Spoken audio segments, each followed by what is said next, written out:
Hey, Shalom, Akim, all praises, glory, and honor to Yahweh, Bahashem, Yahweh Shai, Bahashem, Bahakwadash, that want us, the apostles and elders of Great Millstone who rule well. Peace, salutations, and blessings to the sincere brothers out there, these sincere brothers out there who are also the elect, pushing the word across the four corners of earth, risking your life to do so. This is only for sincere Israelites.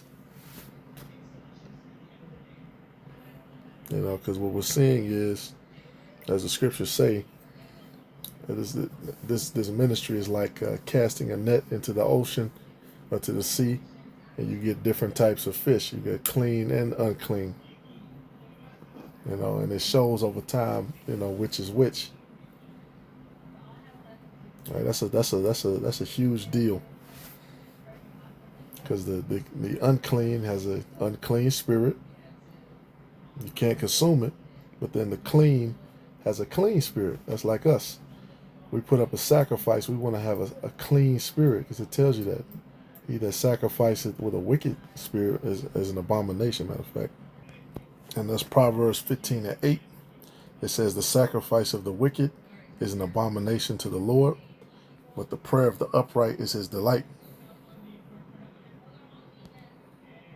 All right, so it's an abomination when the wicked put up a sacrifice, because they're full of shit. And that's what makes it so dangerous about those who come into this knowledge and then fall out. You're gonna get beat with extra stripes. You've put up all of this for a sacrifice, and now that's it. It's an abomination. And yes, we are the sacrifice. But I wanted to turn to a particular chapter, because we're in the times of restitution, man. Yes, we're a sacrifice, but we shall be restored in the end. All right, this sacrifice is going to lead to immortality. 2nd Ezra 14, I'm going to start at verse 1. It said, and it come to pass after the third day, I sat under an oak, and behold, there came a voice out of a bush over against me, and said, Edras, Edras. And I said, here I am, Lord. And I stood up on my feet. Then said he unto me, in the bush I did manifestly reveal myself unto Moses, and talk with him when my people served in Egypt. And I sent him and led my people out of Egypt, and brought him up to the mount of where I held him by me a long season, and told him many wondrous things, and showed him the secrets of the times, and the end, and commanded him, saying, these words shall thou declare, and these shall thou hide. Hey, and for those guys talking about Moses wasn't in the truth, the scripture just said that the Lord revealed certain things to him, and it said, these shall thou hide. So certain things he knew wasn't even revealed. Right? He said what? I give my secrets to my servants, the prophets.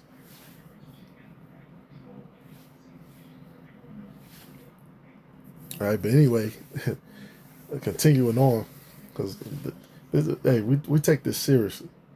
All right, when you open this book up, and even past, because even in your own daily walk, which is supposed to be a reflection of the scriptures to the best of your ability, you're supposed to be sincere. Now scriptures talk about a certain fear, not fearful of like you're a wimp or something, but scriptures say a wise man will fear in all things. So you have a certain fear about how you move, the things you say, because you want them to be sound.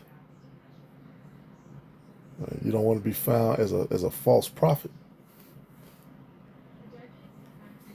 All right, but moving on, it says, and now I say unto you, verse 7, that thou shalt lay up in the heart of the signs that I have showed, and the dreams that thou hast seen, and the interpretations which thou hast heard.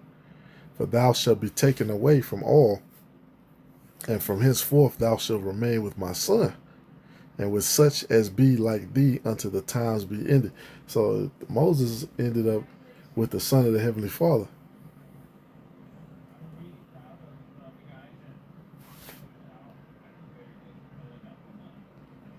Or rather, excuse me, it said, for thou shalt be taken away from all right. Ezra, excuse me, Ezra, which of course Moses was with the Son, but it's talking about Esdras. So he was important as well. It said, for the world have lost his youth, and the times begin to wax old. And this is the time of Esdras. So let's kind of track the time. It says, for the world is divided into 12 parts, and the 10 parts of it are gone already, and half of a 10th part. It said the world is divided into 12 parts, right, and 10 parts of it gone already, and half of a 10th part. And so it's really talking about 9.5 parts at this particular point. The English is worded a certain way. As a matter of fact, I kind of went into another version, which I hate these other versions, but they did make the wording much clearer. Now, 2 Ezra 14:11, for the age is divided into 12 parts. Right, so they actually got that correct. The age is divided into 12 parts, and 9 of its parts have already passed, as well as half of the 10th part. So 2 of its parts remain besides half of the 10th part. And that's why it says half of the 10th part. That's 9.5. And there remaineth that, which is after the half of the 10th part. So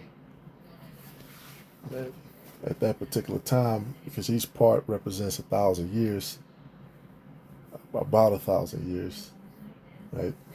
Around 1,000 years. I say it like that because the Lord could do what he want, and no man knows the time, the exact date, right?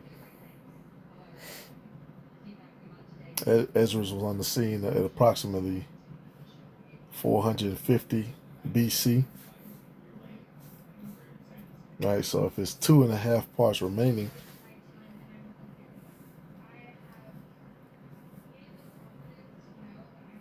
then that would be 2,500 years.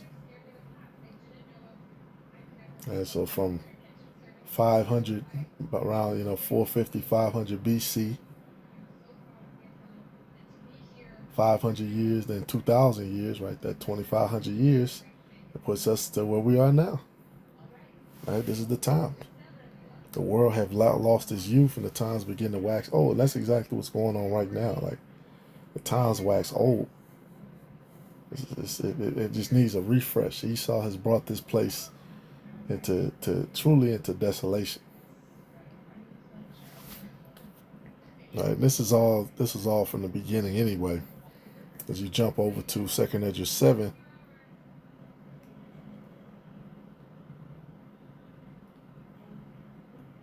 And 6, it says, there is also another thing. A city is built, is set up on a broad field, and is full of all good things.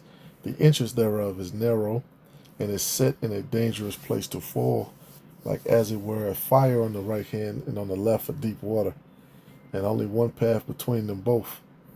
I'm going to jump right to the point. Verse 11, because for their sakes I made the world. See, and that's the path that we're on, man. We're on the path to the kingdom of heaven, on the path to rest, because this is not a rest at all. And you can rest if you want, but you're going to be reminded. It says, because for their sakes, verse 11, I made the world, and when Adam transgressed my statutes, then was decreed that now is done. Then were the interests of this world made narrow, full of sorrow and travail. They are but few and evil, full of perils and very painful. For the interests of the elder world were wide and sure, and brought immortal fruit. The elder world was, everyone was immortal. We were all immortal. Well, at least Adam and the Adamites, sons of God. Excuse me. If then they that live Yeah, because it say the sons of God saw the daughters of men that they were fair. It says, if then they that live labor not to enter these straight and vain things, they can never receive those that are laid up for them.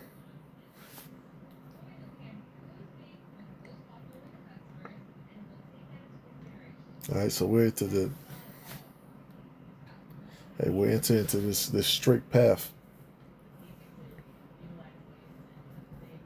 Right, certain shit you might miss out on. Certain things you might not experience in fullness. You do the best that you can.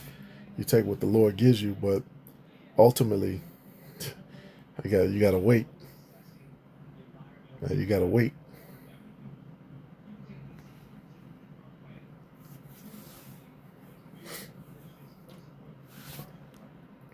All right, this is what it's talking about. Acts 31, Acts 3, Acts 3 and 20. It says, he shall send Yahweh Shah HaMashiach, which was preached unto you, whom the heaven must receive until the times of restitution of all things. It goes this word restitution, because that's when restoration is going to happen. Restoration. This is the great restoration. This is going to be the great restoration on the earth. All right, this is going to be, it says, of a true theocracy, of the perfect state before the fall. So the elder world is going to be restored. Reconstitution, to restore apocathistemy, to restore to his former state. As a matter of fact, he said, I will make it better.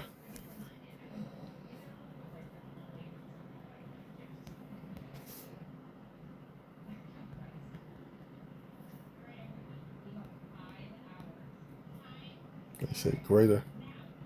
Maybe it was great, excuse me.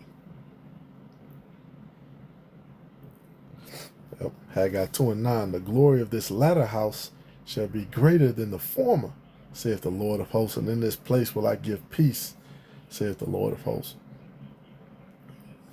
You gotta, and this is the time to, matter of fact, let's read up.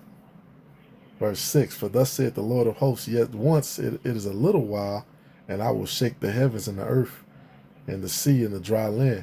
And I will shake all nations, and the desire of all nations shall come, and I will fill this house with glory, saith the Lord of hosts. The silver is mine, and the gold is mine, saith the Lord of hosts. So, man, it's going to be a lot. It's going to be everything. So wherever you set the soles of your feet, I say all of this to say, when the time of this temptation comes and this bullshit, because that's what they're doing, wearing people down, wearing their body down, wearing down the mind with all of this bullshit and these wicked inventions, right? Why this really isn't the time to, it's never a time to chase a bitch, but this ain't the time to chase a bitch, especially if she ain't moving right. Hey, we got to keep it moving. Right? Kick the bitch to the curb, yeah. It's a time for that. Man up. Right, but we're in the times, man. We're in the times of restitution. We're in the times where shit on this side, before we even receive perfection and before we're changed, Lord is going to give us great increase. Hey, so continue, man. Continue to endure unto the end. Call Allah Yum La Yahweh Shema Shai. Shalom the elect.